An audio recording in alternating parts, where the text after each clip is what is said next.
So welcome to Kame House Party. Woo! I'm Aaron. And I'm Vince. We try to watch every episode of Dragon Ball. Oh, yeah. And then we talk about it. In a hilarious manner, hopefully. Fingers crossed. I think we're funny. I enjoy your humor. I enjoy your humor, friend. There you go. That's all that need. That's all you need. That's all we need. But I think we're going to attempt a new segment. So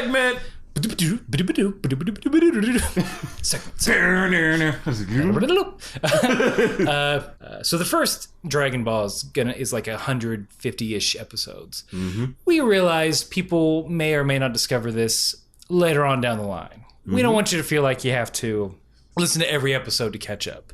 So we're going to attempt to recap everything in less than a minute, and this will get progressively harder. This is already sounds hard. Oh yeah, look, it was my idea, so I will gladly try and be the first. Do I need to time you? I guess you need to time me. Yeah. Holy cow! So this is what a segment feels like, huh? Also, you like that mug that you're drinking out of? I had this Jurassic Park mug. Got it at Universal Studios. Yeah. I got that mug. I got a mug for Dueling Dragons. And then I got a mug from The Mummy. I went on all three of those rides. And I convinced my dad. I got a mug free. And I was like, Dad, we need to get these mugs. They're so cool. It's more of a Stein. Yeah. But that was my favorite. All got right. 1 minute. All right, in the words of the immortal Ben Stein, I will do my best. All right. 3, 2, 1, go. Okay, Bulma is a teenage monster, a figurative monster who is looking for 7 Dragon Balls, which when collected, grant you any wish you want. She runs into Goku, which is a boy in the woods who is super powerful. They team up to go search for these Dragon Balls. They get one from an old man named Master Roshi, who is a pervert, but he's also super good at Kung Fu. They meet a transforming pig named Oolong, who's a rapist. They meet a desert bandit named Yamcha, and a flying cat thing named... the screen went dark.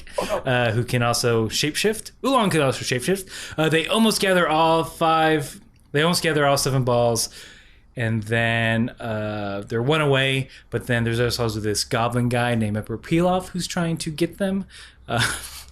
And so I think that's where we leave off now, is that they're on their way to get the last Dragon Ball, and everyone's like hanging out together. Yamcha wants to steal them for himself. All right, Time! All right, so not terrible. Not terrible for the first run. I think this is going to be helpful for new listeners. And for some current listeners. Well, now it's like when we get deeper. I feel like I have to practice now. Yeah, you get ready for next week. Next week, as in an hour and a half, when we record the next episode. Hey, don't tell them that. They know. That's you gave them a peek behind the digital curtain. We've talked about this before. I feel like about our methods.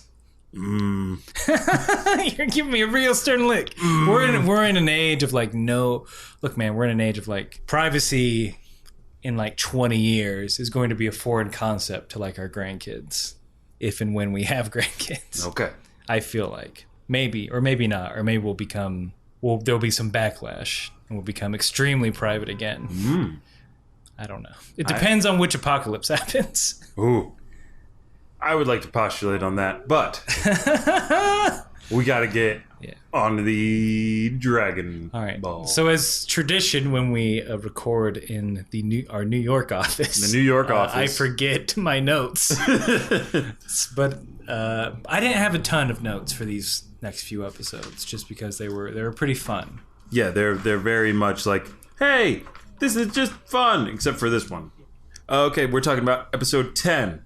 The Dragon Balls Stolen, which is pretty much the same title. Same title in Japanese, subbed and dubbed. Yes. The phonetic pronunciation I'm going to butcher right now. It is Doragon Baru Ubawerureru. Dragon. It just sounds like Pig Latin. It probably sounds horrible. I'm sorry. I'm sorry. I took 2 semesters of Japanese. And it has not helped me here. Because I cannot read. It'd be easier if I could just read the hiragana, but I can't. That's right. Good, I know. Good on you for trying to learn the language. Well, I'm decent at Spanish. But that's for another time. So they're floating in their hover car. Yes. They're driving along in the mushroom woods. They're trying to get that last Dragon Ball. Right. Yamcha is following behind. Yes. We haven't seen Emperor Pilaf. Oh yeah, Shu and Mai it's very Pilaf heavy. The rest of the next few episodes. Stooges. The Three Stooges. I'm looking at my notes, and I think at this point I started getting visions of the Wizard of Oz, like because it's a journey. It's a movie. It's a movie about a journey, not really the destination. Like Dorothy wants to make a wish, just like Bulma wants to make a wish. Sure. Right. And like they all have character flaws, so Oolong needs to get laid. He needs to get some fucking counseling. No, but here's the twist. Instead of like everybody having like, oh, I want a brain so I can think and comprehend things, and I want a heart so I can feel love again. I want courage so I can defend the people that I care about, and I want to go home because I miss being home in this weird ass Oz place. I don't belong here. Yeah, I'll just list these out. Oolong wants to get laid. Yamcha wants to get laid. Bulma wants to get laid. Roshi wants to get laid. And Goku needs a brain. That's it. So if they were going to the wizard, which in this case is the dragon ball, they all want to wish for getting laid. I feel like as a dragon, like just have sex with each other. Like, just if that's all you really want, that's it. If that's not like if there's no other qualifier, right? There's like because everybody just wants a boyfriend or girlfriend to fool around with. If they all ask like Shenron, he'd be like, "Oh, why don't you just enjoy each other's company? Don't you see? This is how the dragon really works. Behind me is a man in a curtain. How old are all of you? Goodbye. Just leaves. Good day. He's like, are you above 18? Click yes or no. Officer, they clicked yes. It's Wizard of Oz and I feel like in Bulma and Yamcha's case, it's very Wizard of Oz. Yeah. We talked about this before, where it's like, no, you could talk to girls this whole time. You've been doing that. Well, as we'll see, he gets used to it. Like, he's kind of put in some certain cute situations in which he cannot avoid this beautiful blue-haired girl that he's got his eye on. She's also got her eye. I know, like she wants Yamcha. She wants that Yamcha. She wants that wolf fang dick. Like I never wanted in like any relationship where like I've been in. It's never been like, I'm gonna nickname your boobs or your genitals. Like that's not. I'm not interested. You're not interested in pet names for penises or vaginas. No. So you're telling me your penis does not have a nickname? No, he is the penis with no name. He goes from town to town solving problems. I think your penis just got a name. Okay. Mine is Gorkov, Destroyer of Worlds. Yeah, not into it. That's fine. Everybody's got their thing. We have a mutual friend who's named her breast Mary Kate and Ashley. I'm like, oh, that is hilarious. I'm assuming that's a quote lifted directly from Kanye West. Yeah, of course. Our mutual friend. Kanye West. Yeah. So that's what Kanye calls his tits? Yeah. Mary Kate and Ashley. Look, he's a lyrical genius. As crazy as Kanye is, sorry, this is a Kanye moment. That's as fine. Crazy as Kanye is, and for all the dumb, stupid stuff he does, his music is so good. Like, no one's Life of Pablo is great. It's a great album. Not every song tickles my fancy, but the point is, he's evolving with the medium like no other rapper is in the history of the game. People fall off in a certain genre. Because God bless him, it's not rap that's just, hey, I'm rich. Yeah. I spend my money. Mm-hmm. Which is, from now, like for the past 10 years, has been like the MO of most rap. Like, Wiz Khalifa, like, so strong, so good when he first came out, and now it's just like, I have money and I spend it. Yeah. It's like, Come on, man. It's like I hang out with Amber Rose. That's why, like, I don't know if you listen to, this is the hip-hop moment. Hip-hop moment. Do you listen to Aesop Rock? Not ASAP Rock, not ASAP Rock, but Aesop Rock. I've heard some ASAP Rock. I'm probably sure I have some ASAP Rock on my iTunes. Aesop Rock is like, well, now he's like this 40-year-old white dude who's just so lyrically diverse. Mm-hmm. His last album, The Impossible Kid, which you should all get because it's brilliant, is just, he wrote while he was in a barn in upstate New York, living by himself. He's like, I'm just gonna go live in this barn by myself and write an album. I like this process. And so it's like, it's mainly about like him, like he tells like stories about his past. Like it's not like I have money. It's like, this is who I am, and this is how I'm expressing it through the medium of hip hop. Yeah, which is we need more of. Absolutely. The rap game has been in shambles for a while. I don't know who's charged with bringing it back, but since we're plugging our favorite hip hop artists at the moment, if you guys don't know who Logic is, seek him out. His mixtapes and albums of the past 5 years have not changed my perspective, but given me renewed vigor to listen to hip hop. I didn't really have that, like, I want to hear what else is out there kind of like moment until like I started listening to him again. He's really, really good. He's also a not so closeted nerd. That's always nice to, not in a genuine way, when celebrities are like, oh no, I'm really into anime or Dungeons and Dragons, or I'm into this, and like I'm going to pepper it through my work. Yeah. Like every time he goes on tour, he like puts out like kind of a video series of like him being on tour, and he talks about the way he feels about like being famous. And it's just like, he's such a recluse kind of by nature that he would rather not like be outside. He said that. He's like, I'd rather just, hang out and write and work and do that kind of stuff, play some video games. Like, he's like, I don't really want to go out. I don't want to go outside. Like, I love my fans, but like, I'm just gonna do this Rubik's Cube in a minute, and then put out an awesome fucking concept album. Like, that's what he does. Like, unlike the hip hop artists that we just spoke about, Pilaf, our fearless leader, Emperor Pilaf, we learned he cannot count. In this episode, no, he can't. He can't count. No, he's a special breed.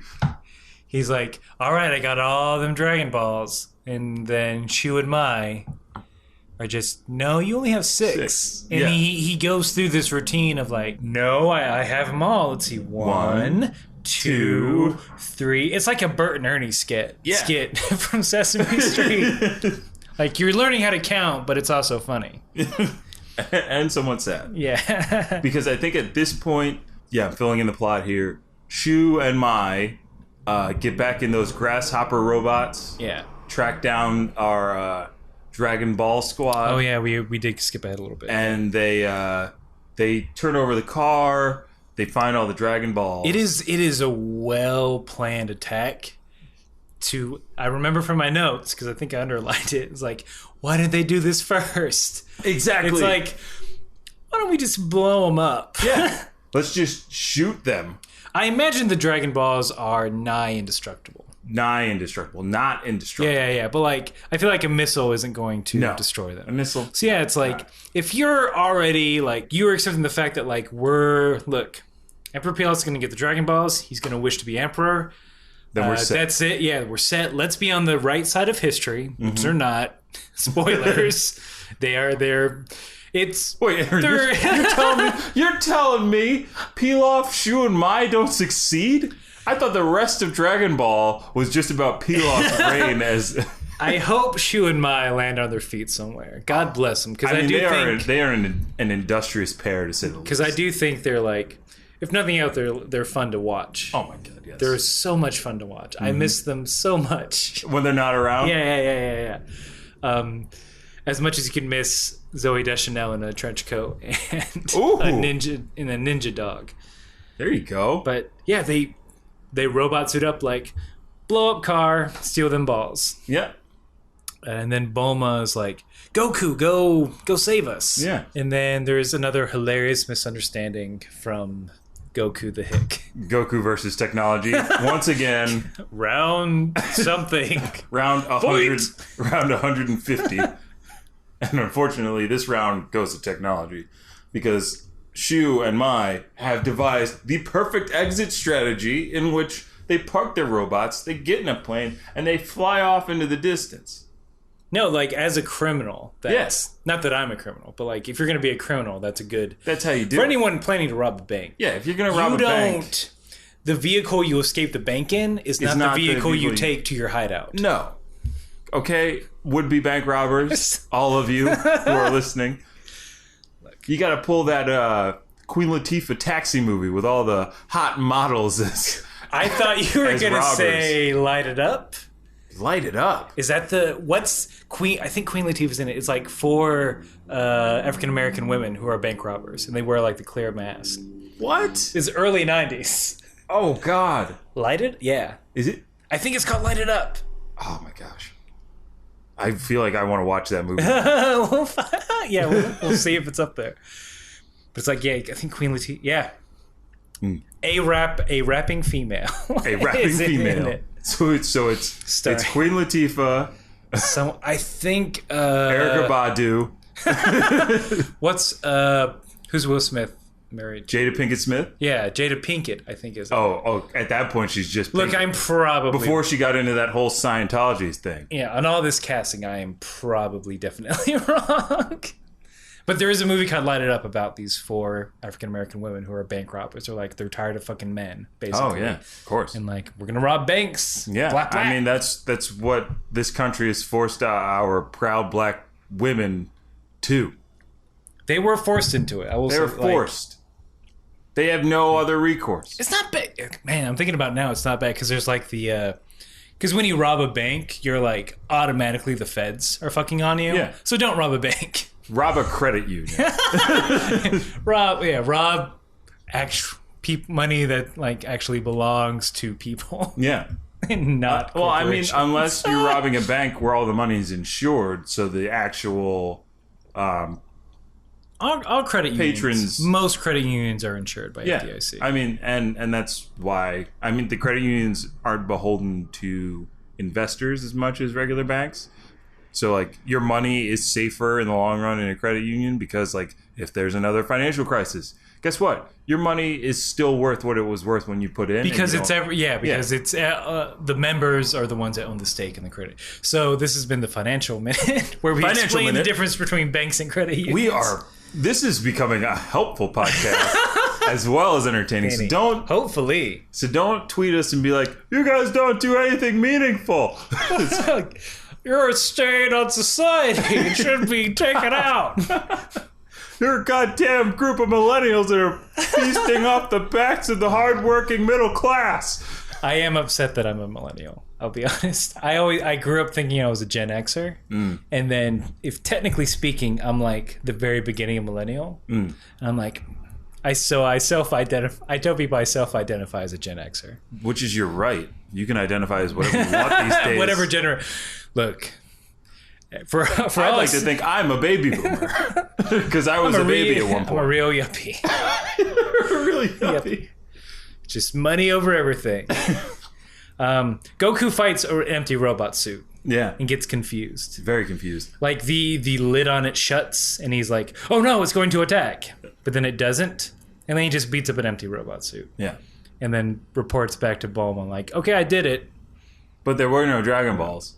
And Bulma, in her, normal understanding ways, yells at him and calls him stupid. She's real yelly in this episode. Yeah, she yells a lot. Like the very beginning is like just yelling at Oolong. Yes. Who's a prisoner. He's a prisoner. Exactly. No, it's never talked about enough in the show, the fact that they have Oolong by the gut. He is under duress. The entire time. Nothing he says will hold up in court. No. Because Bone was there just like, I'll fucking say PP. I'll fucking say it. Oh, I did have another note for this. So I'm going to backtrack. Okay. Because I'm remembering. Press much like a man coming out of an amnesia, I'm slowly remembering things. Oh. Are you Jason Bourne? I do only see the exits out of any location, and I assess everyone as a threat. Like the bartender. Yeah. 6'6", 200 pounds. Can I take him? The answer is no. Shotgun underneath the bar. 12 rounds. It's easy for me to assess threats because I just look at someone and I'm like, I cannot take them. No matter who they are. Like, everyone is a threat. Yeah, I can do the same thing, Jason. You're not special. You're not special. You see that old lady? A threat. She's probably got mace or something.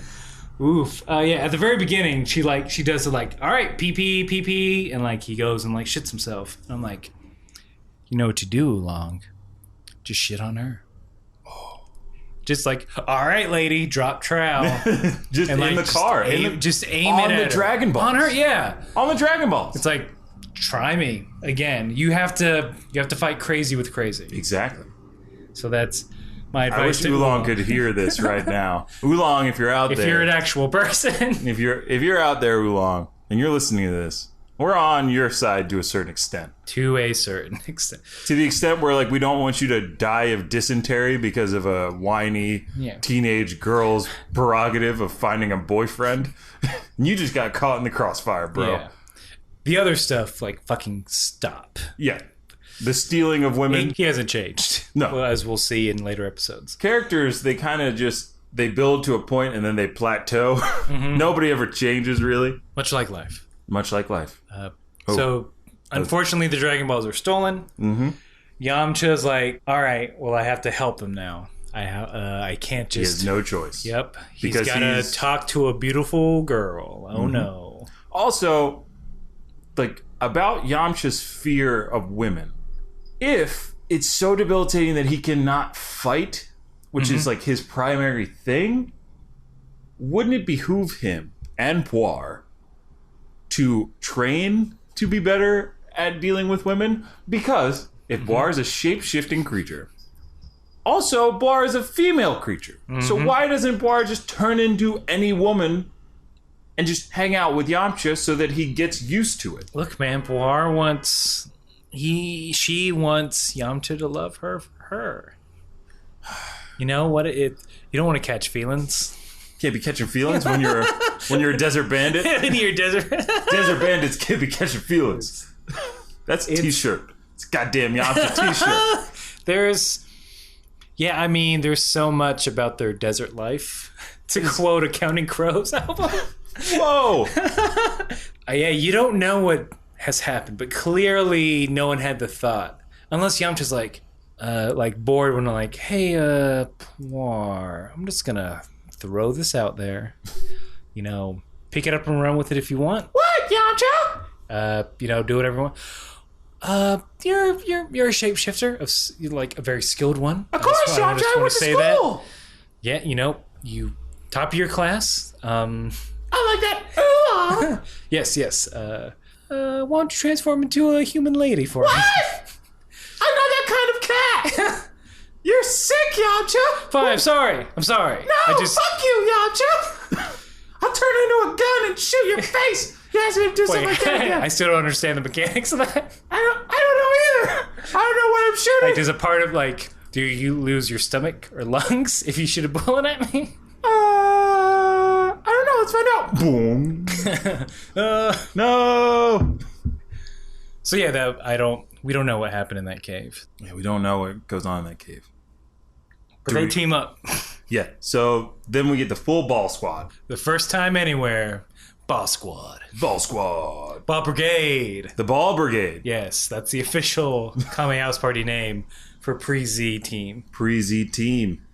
Yamcha's like, hey, your car's exploded. I was in the neighborhood. Certainly not following you. Yeah. Creepily. And, standing on the top of a car as it drove at what I can only assume is 100 miles an hour. Yeah. Yep. So Yamcha and Bulma are in the front seat, and it's real awkward. A lot of hey Yamcha, and a lot of ooh girl. No nosebleeds from Yamcha, just a lot of rosy cheeks. I mean, I would be it would be a similar situation for me at that age. At that it's age, like of sitting next to a girl in a car. It's always like, what do I do? For the listener, we're pulling our collars in a comical manner. See, I always had that. I always had an advantage because brown men don't blush. That's right. You heard it here first. Well, you catch me blushing, I'm dead. I don't know. I don't know. I didn't know where that was going. It's fine. But Bowen was like, okay, Yamcha, close your eyes. Mm-hmm. He's like, is it happening? What does he think he's going to get? First of all, extremely dangerous because he's the one driving. I was like, why are you called? My argument was like, I'm driving, so no. So I will keep my eyes on the road. Whatever you do, don't put whatever you're hiding from me. Like she rubs her. They go cheek to cheek. She like rubs his, like much like a cat. She rubs her cheek against his, and he's like, "Okay, I'll close my eyes." This is just so she could check the dragon radar that apparently not everyone should know about. But she makes everyone. Yeah. Did she make? Yeah, she makes everyone close her eyes. Yeah, she makes Oolong and Goku, I think. Maybe. I think Goku just doesn't give a fuck. Yeah. They find the Dragon Balls, and they're going out further into the desert. Pilaf, Shu and Mai have a hilarious moment where he also has a dragon radar. We come to find out. Oh my god, yeah. And then it's like, all right, let's find that last one. Like, they're saying like 30 paces left. It's like real intense, like a treasure hunt. Mai's like 20 paces to the right. 10 paces to the left, and Shu is like stepping around like, we're gonna get it, and then finally he gets to Emperor Pilaf's original Dragon Ball, and they already have that. Ha ha ha ha ha ha ha ha ha ha ha ha. Now my memory's blanking. What? How does that get resolved? No, how? We're towards the end of that episode ish. I can't think of anything big. They make it to the palace. They make it to Pilaf's castle. Mm-hmm. I immediately had the question like, how did he finance this?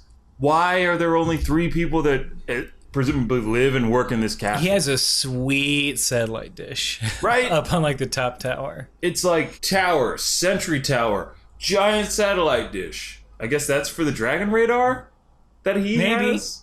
Cable. I feel like it can be multi-purpose. Maybe multi-purpose. Like, I don't know if you lived in the era of like some people having giant satellite dishes in their backyard, like that you could sleep in. Not where I'm from. There weren't a lot of big ones, but I do remember satellite dishes. Like we had some friends of the family who had like, yep, there's a big ass satellite dish in our backyard. And did they make contact with aliens? No. What? No? I know it defeated the purpose of it. Yeah, I thought that's why I thought that's what it was for. NASA charged the populace to listen.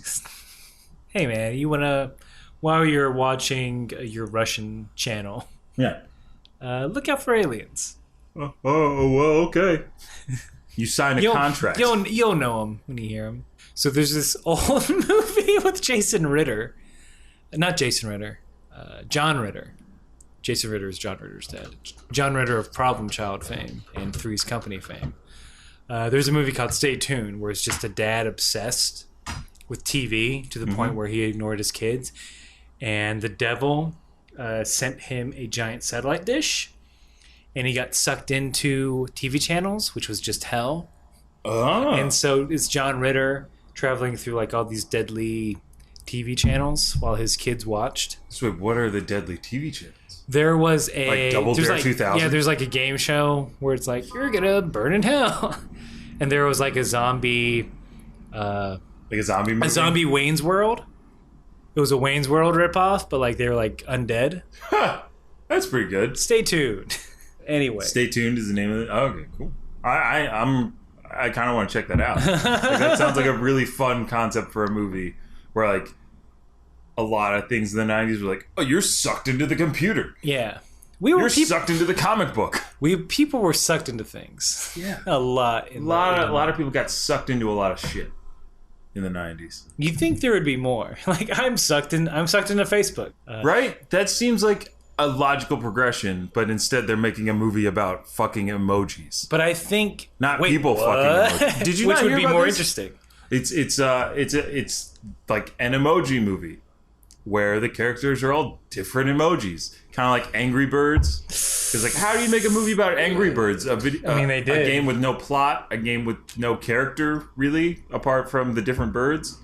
And I mean, they made a Super Mario Brothers movie. Let's not talk about that. Don't ever. I'll defend it. You shut up. No, you won't. You will not defend that movie. I don't know, man. It's like now I'm blanking on all the actors' names. Because guess what? They don't exist anymore. They're blacklisted from Hollywood. Two of them are dead. To be fair, I think Bob Hoskin died. R.I.P. And the guy that played Koopa. It's on the tip of my tongue. He's an Easy Rider. I'm gonna burst. I'm gonna like have an outburst in 5 minutes. Yeah, no. His name. So anyway, pay attention. See if you can. See if you can catch Aaron's outburst. We were talking about Pilaf's palace, Pilaf's castle. No one has like monetary ambition, right? Which is, I guess, that's refreshing. But like, if I have a giant castle, I think we talked. He has another dream sequence later on, and I'll bring this up. But like, Pilaf just wants some love. He just wants some affection and some attention. A little bit, yeah. Yeah. But I don't know where he's getting this money for all the things he has. I'd like to know. I really would. I would too. Yeah, I had a bunch of questions about the castle. Like, do people come and visit the castle? His title is Emperor Pilaf. I feel like that's self-given. Oh yeah. Look, man, I can have business cards here in 2 to 3 days that say Emperor Aaron. Well, I'd assume that you're emperor of this podcast. With an iron fist. Yes. I rule. Indeed. I am your humble squire. I will follow you to the ends of the earth. Please steal these items for me. Indeed. You provide the capital and the technology. I will go out and make a mess of it. So there's a bit of a budget snafu. What? No worries, Emperor. Hence the stealing part and not going to buy it. Like the minute that our ball squad enters the vicinity of the castle, Pilaf has, he's got him, Yep. He's got him trapped. They walk in and it cuts to Pilaf being, oh, okay, let's start all the traps. And like after he says that, bats fly at them. Yeah. And I was are the bats a trap? Bats aren't really. Yeah, bats are not a trap. Bats are unsettling. An annoyance. Yeah. I know there was like the fear in the Goonies. They talk about like, oh, it's going to get in my hair. Mm-hmm. As if bats are super dumb and like, oh no, human hair, my only weakness. Oh, what the hell is all this shit? I don't have this at all. I better just poop, pee, and bite in here until I get out. Better scramble around willy-nilly. Bats aren't trapped. Pilaf at this point, and we see again we see it throughout the rest of the next few episodes. He's either a Bond villain or a dungeon master. True. He's expected, yes, one day someone will come to my castle, and I will need to trap them and fuck with them in very my elaborately. Yeah. Instead of just a false floor and you fall into a pit that you can't climb out of. It's walk down this hallway. It's like a labyrinth. Yeah. I need to break them mentally and physically. I need to keep bats fed and maintained. Exactly. I really feel like if Pilaf put just I don't know, 40% of his energy that he put into finding the Dragon Balls and spending all that money, and building this castle the way he did, if he just puts that towards hiring a competent staff, paying for military members, if he could get a militia going, he doesn't seem like the worst guy to rule the world. He's got some simple wants and needs. Mm-hmm. He wants food. He wants people to like him. So if we all get behind Pilaf and we're just hey, as long as we suck up to this guy, what's he gonna do? Nothing. He is if I can get science nerdy for a second, he's like those guys that are we just need to fund the singularity, and then everything else will get solved, because once we have AIs that are smarter than us, they'll solve all our problems and or take over us. He's one of those guys. It's it's very Machiavellian. Like, look, if I just get those Dragon Balls, that'll save me all the trouble of like raising a militia, giving speeches to try and rally people behind a certain cause, taking over separate countries one by one, and then like having to rule over those countries separately and like building up more means and capital to then expand my armor further. He's just like, if I just do the one thing instead of all the bunch of things, I'll be fine. He's that guy. So I see his logic and like, let's just get these balls. But I don't see the logic of let's build a funhouse castle. Exactly. That's what I'm saying. Like, it seems like 99% of the castle is just built to trap people. And the part that they use, there's like a bedroom, a throne room, a throne room, and maybe a toilet. I don't know. He's like, I really want traps in my house. I mean, it's his, so like I'm not gonna step on it. Like, it worked out for him pretty well. But I wonder if it's ever worked out before. It's only got to work once. I feel like then, like, look, it worked. Like, remember that drifter look, that Margaret, wandered in? it worked once. That's all you need. Like, I am justified in this behavior because it worked once. So don't tell me I'm wasting my time. Look, you do your crocheting. I don't say shit about that. I'll do my traps. That's how I unwind. That's how I want to spend my time. All right, Pilaf. It's cool. Like, where are we eating tonight? Also, is Pilaf his last name? I guess. So what's his first name? Rice. Rice. God damn it! I walked right into that one. Ooh. You're good. You're on your game today.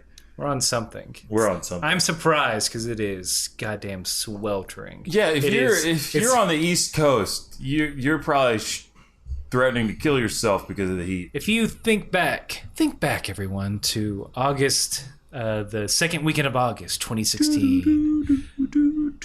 It's fucking hot. Oh yeah, it's hot as balls. Like hot as those Dragon Balls. Hot as those Dragon Balls. Yeah. I wonder if the Dragon Balls do get warm. If Bulma, being the like scientist that she is / becomes, or I guess the engineer, you'd think she'd be. Oh, I guess she's more interested if she's an engineer. She a scientist or an engineer or both? Because if she's an engineer, she's more interested in the practical applications of things. But if she's a scientist, she just wants that straight up knowledge. I feel like Bulma's more of an engineer than a scientist. But like if she had, I guess if she was more scientifically bent, it would be like, why do these work? How can we duplicate it so we don't have to go on wacky adventures? Which again, I guess it would cease the cartoon from being. Yeah, a little bit. But I would, or at least it'd take out like a third of these episodes. It's 30 episodes of straight research in the lab. It's just Bulma with a microscope and a pen. She doesn't say like she says like 10 words an episode. It's like okay. But yeah, Bulma I think is just purely like an engineer. She's like, I need to build something to get to somewhere. Yeah. Or to do something. That's your train of thought. Yeah. Which kind of makes sense. Because we're going to go back to my mission again. One of my companions was, he wanted to be an engineer. He had already had half of his schooling to be an engineer. And on occasion, during meetings or sometimes I would just doodle. I usually had paper and pen handy. And if there's a paper and pen in front of me, I'm going to doodle something. And he kept asking me how to doodle. How do you do that? I'm like, do what? How do you doodle? How do you just draw something out of nothing without a plan? I don't know. I just do. And for the longest time, I thought he was fucking with me. But he was dead serious. His engineering mind could not doodle. It's like a robot asking, what is love? He was, but he was a funny guy. He wasn't serial. Socially awkward. Yeah, he wasn't serial. He was better at social situations than I was. But one evening he came to me pen and paper. He drew a line. Okay, now what? I'm I guess draw another line. He's like, now what? I had to step by step, and he drew this diamond shape. He's like, no, this isn't right. That's not. I feel so bad for him. It seems like he's got everything. I don't know. Except the ability to doodle. Again, I went on my mission like before the social media, so I haven't like Kept and that, like since I'm not like in the faith, I haven't like kept some people I reconnected with on Facebook, but like he wasn't one of those cats. And now I'm like, I wonder what he's doing. If he's in a basement, just like lines, god damn it! I just want to make a funny face. What doesn't happen, honey? Honey, when are you coming to bed? When I draw something beautiful. The kids are worried about you. 10 years. I've stood by you through thick and thin. I know I said till death do us part, but this is just fucking ridiculous. You can't doodle. Just accept it. You're like Batman, but with doodling. We all know Batman's the best at everything. He's very good at everything. He's good at most things. Yeah, he's like one of the aces of all trades. He was an okay Green Lantern. Oh he yeah, had a ring for he had a ring for a comic. Hasn't every DC hero been a lantern at one point? They're some sort of lantern. Yeah. They were like giving those out like goddamn candy right. at one point. Like, hey, you want to save the universe? Here you go. Early 2010s, there was just this trend in comics of like everyone gets a Green Lantern ring, everyone gets an Iron Man suit, everyone gets a Thor hammer. It's like that's... Now we have Suicide Squad. We've had Suicide Squad. I kind of want to see it. I know it's not being favorably rated, but like it's a movie that I kind of stayed in the dark for. Like when like all the trailers came out, everybody's like, "Oh, you gotta see the trailer! Like the first trailer's so good. It looks so edgy and cool." It wasn't to me. I didn't care for it. I never really looked at any of the trailers like all the way through. Like it just seemed like it was a movie that was bound to have an identity crisis that would cripple it, and it seems like this is exactly what happened. I love the idea of Suicide Squad. Like the comics are great. It's a brilliant idea when you have an established world where it's like, let's take all these villains, but now they got to work for us, and one of them's probably gonna die. That's why they're called Suicide Squad. They're trying to like get their freedom. Like that's great when you have a world established, right? So it's weird to like. This is our like third. Yeah, it's their third DC movie in the new DC universe. So that's odd. I don't know why Harley Quinn. I know why marketing wise, right, and like demographic wise, Harley Quinn is there. Logically, I don't know why she's there. Because what is she like? What is she? I'm Deadshot. I am the best at guns. Right. I'm Killer Croc. I'm a fucking crocodile monster. Yeah. I'm Katana. I'm the best at swords. Yeah. I'm Enchantress. I'm a fucking witch. I'm Harley Quinn. I'm Captain Boomerang. Yeah, I'm the best at boomerangs. I'm a racist boomeranger. I'm a guy that shoots fire. Yeah. Hi, I have a bat. And I'm crazy. Do you like my voice? I knew the Joker. Like even Mr. J. in the cartoon, I fucking hated that voice. Oh, but I mean, it fit that character so well. No, like yeah. And I'm going back to like the Batman cartoon. The animated series, early 90s, where she first appeared. Right. One of the few characters to go from cartoon to comics. Yeah. Little tidbit. Now, I don't know why she's there logistically. Like, when you got one more slot, it can be guy who can fly or bat girl. Girl with bat. Yeah. So we're not like accused of not being inclusive. Yeah. We've got to get everybody in here. So why didn't we I don't know. Why don't we pick Lex Luthor to help? Flying guys get sent to the chair instead. You weren't a woman. Sorry. Listen, I work with Shonda Rhimes a lot. Ooh, man, we are fucking tangenty. Sorry guys, it's the heat. I don't know. But there's not... Maybe, I don't know, I don't know we haven't gotten, at this point in time, we haven't gotten a ton of feedback. So I don't know if you guys like the tangenty things. Yeah. I mean, and we tend to get on these tangents when we have episodes that aren't that full of content to pick apart. Like, this one was pretty straightforward. Like, again, like, this episode was, like, cool and fun to watch. And the next few are, like, very adventure-y, where it's like, this is fun. And so, but, like, so it's harder to, like, oh, I see this, let's unpack this weird thing. Yeah. Because the end of the episode is they get trapped. Yes, they do. Trapped in that dungeon. Trapped in Pilaf's dungeon. That's embarrassing. Right? To an extent. Because The hapless Emperor Pilaf has trapped our intrepid Ball squad. Okay, so you're a teenage girl, shape-shifting pig. I feel like I'm, like, rattling off the end speech in Breakfast Club. Go on. But, like, teenage girl, shape-shifting pig, kung fu boy, kung fu teenager, flying cat. If you're trying to storm a castle, because, like, the Dragon Ball's there, and granted, time is of the essence, you don't want those balls to be used up. Nope. They might be used up. But you know you have one already. Yeah. Because they have, the entire time they have Goku's original. They still have it. The which they cannot have be Grandpa. granted. They have an advantage. So they have time. I feel like instead of like, let's run straight to it. And I know why they do it for comedy purposes. But also because Bulma's overbearing and like go. Yeah. Like, why don't we use our shapeshifters to fucking scope shit out? Why don't we use our kung fu men to kung fu? Yeah. Why don't we use Goku's power pole to get to the top where we know they are? Because Bulma's dragon radar can, like, zoom out to show you the entire rest of the world, and then it can zoom in to show you where Dragon Ball is in the same room as you. But, like, wait till the cover of night. Like, they're not strategists. Which what? No. That's fair.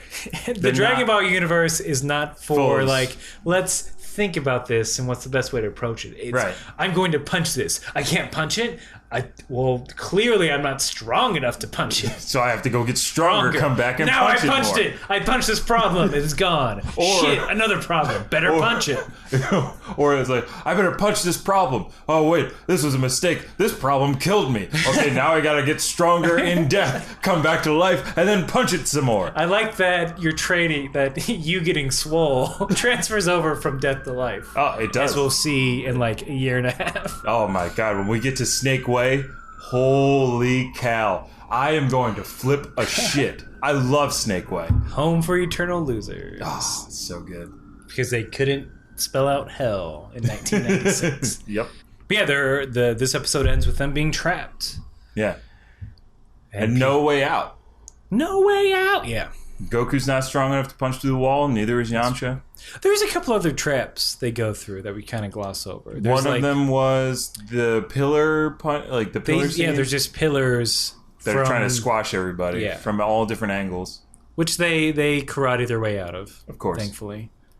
A lot of punching and kicking from Goku and Yamcha. Yamcha saves Bulma's life. Oh, no, dude, we skipped over the best fucking part. What?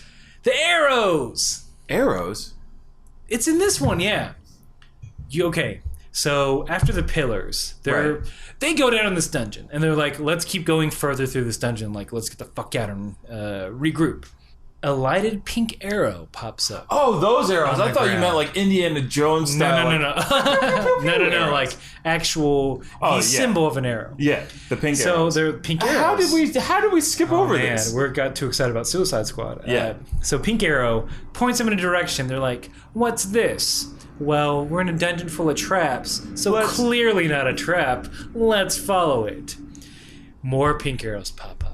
More pink arrows pop up. Nobody's suspicious. Now they're like, let's keep... I mean, they're feared. Well, at this point, they're like sidestepping on the wall and make sure they don't hit any triggers. They're cautious. And finally get to the last pink arrow. Stone wall comes down. That's how they're trapped. That's it. And Pilaf's like, I can't believe they fell for it. I'm like, I'm right with you there, man. That was like the last trap he expected to work. I'd probably do it. I'd probably fall for it. Do you think you would? We're so ingrained to just follow arrows, though. I feel like I know you pretty well. All right. I like the cut of your jib. I think you're a stand-up guy. You're smart. Thank you. So if you were put into a position where you realize, oh shit, I'm in constant danger. I am in a tricky situation. I think you would have the foresight to be like, any obvious thing is incorrect. I would overthink it though and be like, okay, these are these arrows. Clearly it leads to a trap. But if that's what he wants me to think that it's a trap, so I should just follow it. I would probably overthink it. Or I would just leave. I would not go on an adventure to find Dragon Balls, honestly, in the first place. You get a job. You get a job probably at Capsule Corp. Yeah. You would then, go out on the town every now and then, maybe move around. Me and the missus are going dinosaur watching a safe fucking distance. From a safe distance. You gotta, just enjoy nature, go for a nice long walk. We'll go to that Rabbit Town. Yeah, go to Rabbit Town, get some carrots. Try not to turn into one. Exactly. You stay out of the trouble, you get a low radar, you hit that sweet spot of pay increase, so you're happy, you're comfortable. Then you live a life. Eventually waiting for some kind of alien to come and try to blow you up. And then hopefully, hope that your city or town is not in the path of hopefully you don't live alien near Goku. Yeah. Stay away from Goku. Yeah. But yeah, they're trapped. And we find out what happens to the next episode. Which we will talk about next week. Next week? We have certainly filled up our time. Really? We're about an hour in. That went by fast. Yeah, so hopefully it's a good episode. I liked it. It went by fast. Sorry about the tangents. Unless you liked it, you're welcome. Then you're welcome for the tangents. We're covering all our bases. Yeah, we're just having fun. Yep. Tell us about these tangents. Please. Tangent Watch 2016. Tangent Watch. So write us. You can write to us at Kame House Party Pod. That's POD. At gmail.com. We're on the Facebook. We're on the Twitter. We're on the Instagram. Mm-hmm. You can find me on Twitter at Aaron J. Shelton, and you can find me on Instagram at Ajax Shelton. It's mostly dog pictures. You got a great dog. He's pretty good. I like him. I put a boomerang up of him last night of his little butt going under the covers. Nice. And then you can find me on Twitter and Instagram at Vinti, VINT_E. But yeah, let us know how you guys feel about the intro segment, giving you a recap.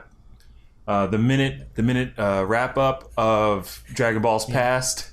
Let us know how you feel about the tangents. Please let us know that we're not speaking into a void of blackness. We want to know, those of you who are listening, those of you we have dubbed the Ball Squad.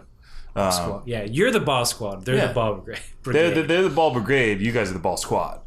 And we want to know how we can, build on this and continue to make it better and more digestible for not only you guys, but for newcomers. And please share this.